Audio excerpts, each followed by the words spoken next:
En el marco de la poesía lírica andalusí, las jarchas, del árabe jaria, salida o final, son unas composiciones poéticas breves que se encontraban al final de otras mayores llamadas muasaja, del árabe muasaja o collar de perlas. Las muasajas estaban escritas en árabe clásico o hebreo. Mientras tanto, el motivo por el cual las jarchas son piezas tan importantes para nuestra historia de la lengua es que se escribieron en árabe coloquial y mozárabe, siendo así la primera manifestación literaria escrita en lengua romance de la península ibérica. En 1948, el lingüista húngaro Samuel Miklós Stern descubrió las primeras 24 jarchas en la Geniza de El Cairo, luego ampliadas por el corpus de 1990 de Emilio García Gómez, hasta sumar actualmente unas 60. La datación de estas piezas poéticas es complicada y difiere según los estudios. No obstante, si tomamos lo expuesto por el historiador de la lengua Manuel Ariza, las más antiguas serían de comienzos del siglo XI y las últimas de mediados del siglo XIV. De modo que, en palabras de Dámaso Alonso, hasta hace poco la literatura española comenzaba por una obra épica, el poema del mío Cid, que el maestro Menéndez Pidal fecha alrededor del año 1140. La investigación moderna ha lanzado un rayo de luz sobre la noche y ahora penetramos con nuestro conocimiento unos 100 años más atrás. La literatura española se ha hecho, de repente, un siglo más vieja. Si estudiamos brevemente cuál es la estructura de una muasaja, podemos entender cuál es la razón de que se incluya una jarcha al final. La muasaja, pese a tener ciertas influencias de la lírica popular, son esquemas métricos bastante complejos que se componen de una parte de rima reiterada, kuful o vuelta, y otra de rima independiente, diud o mudanza. Estas se van alternando en una estructura de 5 estrofas. Primero suele haber, aunque no siempre, una especie de diud a modo de introducción que recibe el nombre de markaz o preludio. Luego sí que viene el primer diud, un kuful intermedio, el siguiente diud y finalmente puede haber ese famoso último kuful, especialmente diferente en su rima y normalmente en su tema, conocido como jarcha. El investigador Martín Baños expone como la razón de ser de la jarcha que tiene su fundamento en la teoría literaria árabe de la época, en la cual se distinguía perfectamente entre la literatura formal, hit,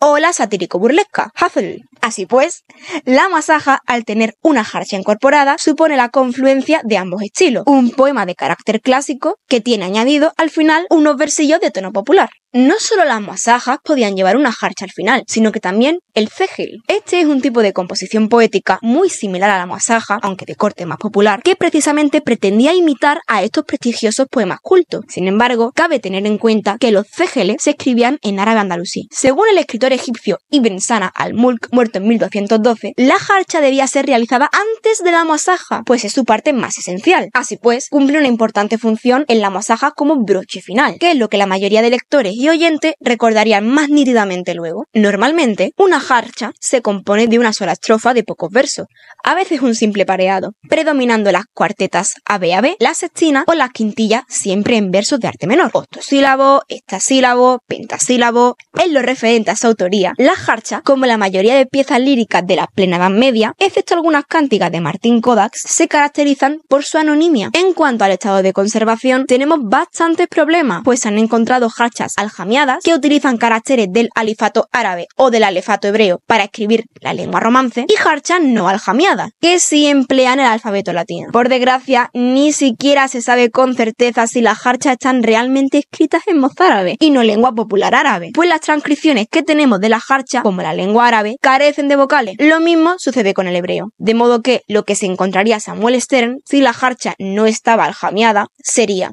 de lo cual, con gran dificultad, Stern y otros investigadores tuvieron que sacar las vocales que faltaban en una libre interpretación. Desde el descubrimiento de la jarcha, se ha argumentado desde el escepticismo que en la reconstrucción de las vocales perdidas se estaba tratando de ver una lírica románica primitiva, cuando simplemente podría tratarse de una variante del árabe clásico. Y es que el estudio de la jarcha en la actualidad sigue en marcha, con incógnitas sin resolver. Los corpus de texto cada vez han ido ampliándose y mejorando desde las primeras 24 jarchas de Stern. Tengamos en cuenta que la primera edición facsímil de la jarcha apareció 40 años después de su descubrimiento, pues son documentos complicados de abordar. Hoy en día poseemos corpus más modernos, como el de Emilio García Gómez, el de José María Solá Solé o el del referenciadísimo Federico Corriente. En cuanto a su tema, las jarchas son poemas de carácter popular, en los que generalmente una mujer expresa a su madre, amigas o hermana la pena que siente por la ausencia de su amado, el Habibi. De este modo, podemos ver cómo el yo poético suele ser una mujer, aunque desconocemos si serían hombres o mujeres quienes las escribían. La inmensa mayoría de jarchas siguen una clara estructura: un emisor, muchacha enamorada envía a un receptor / narratio, madre, hermana o amiga, un mensaje: tristeza, desamparo y pena por la partida del habibi o amante. Lo podemos ver en la siguiente jarcha. El contenido literario de las jarchas también es muy valioso. Están repletas de preguntas retóricas y exclamaciones que no hacen sino acentuar aún más la sensación angustiante del amor perdido. Los verbos, en su mayoría, están en tiempo futuro, un futuro incierto y de soledad del yo poético, con el único consuelo de sus confidentes. Tal y como dicta la famosa obra de Ibn Hamad, El collar de la paloma, el amor se concibe como una enfermedad que primero entra por los ojos y luego afecta al resto del cuerpo. Lo vemos en esta jarcha, que es de las más conocidas. Podemos concluir que parte de su legado literario es el reiteradísimo uso de la voz habibi, amigo o amante, que se utiliza con frecuencia hoy en día en la cultura popular y la música urbana de origen árabe. Prácticamente jarchas con un sintetizador de fondo.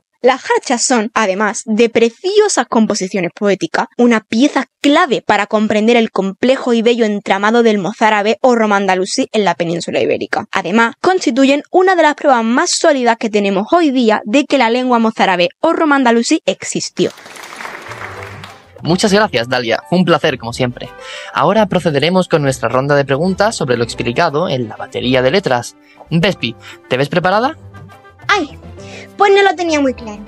Pero después del vídeo de la Dalia, yo creo que sí. Esa es la actitud. Una prueba sencilla, pan comido. De todas formas, voy a explicarte el funcionamiento. A continuación, vas a ver en tu pantalla las 3 primeras letras de distintos ejemplos de léxico, nombres y conceptos que han aparecido en el vídeo anterior. Una vez comience el tiempo, a partir de las definiciones que voy a darte, vas a tener que adivinar a qué palabras en particular nos estamos refiriendo. ¿Lista? Vamos. Composición poética medieval escrita en árabe o en hebreo que termina con una jarcha en mozárabe o en árabe coloquial. Muasaja. Correcto. Nombre con el que se denomina el dialecto o conjunto de dialectos románicos que hablaban los mozárabes. Romance. No es correcto. Romandalusí. Correcto. Topónimo malagueño de origen mozárabe. Casa Bermeja. No. Casarabonela. Sí, correcto. Nombre con el cual se denomina a la recuperación del territorio hispano invadido por los musulmanes en 711 d.C. y que finaliza con la toma de Granada en 1492. Reconquista. Correcto. Apellido del arabista, lexicógrafo y académico español que ocupó la silla K mayúscula en la Real Academia Española y destaca por investigaciones acerca del romandalusí y las jarchas. Corriente. Correcto. Última ciudad en la que se han documentado comunidades mozárabes activas, símbolo de la Reconquista. Toledo. Correcto. Y por último, término de procedencia árabe andalusí con el significado de caudillo militar. Adalí. Y correcto. Muy bien, Vespi, está usted hecha un hacha. La esperamos en nuestra edición del jueves. Un abrazo. Pero esperen desde casa porque antes de finalizar les traemos la pregunta express de la semana. Ya saben que en Conocer y Vencer, conocer tiene premio. Y aquí vamos con una nueva pregunta express y 3 puntos de la nota final en juego. Esta es hoy la pregunta. ¿Qué porcentaje del léxico del español actual se estima que tiene raíces árabes? A, un 5% o B, un 10%. Si ha estado atento y sabe la respuesta, llame ahora mismo al 905-447-001 o envíe un mensaje al campus virtual con la palabra conocer y la respuesta A o B, solamente la letra, al 50202. El mensaje le costará 1,23 créditos y la llamada 1,45 desde fijo y 2 euros desde móvil. El ganador de la semana se llevará 3 puntos. Muchas gracias amigos, pasen buena tarde y nos vemos en la próxima entrega de Conocer y Vencer.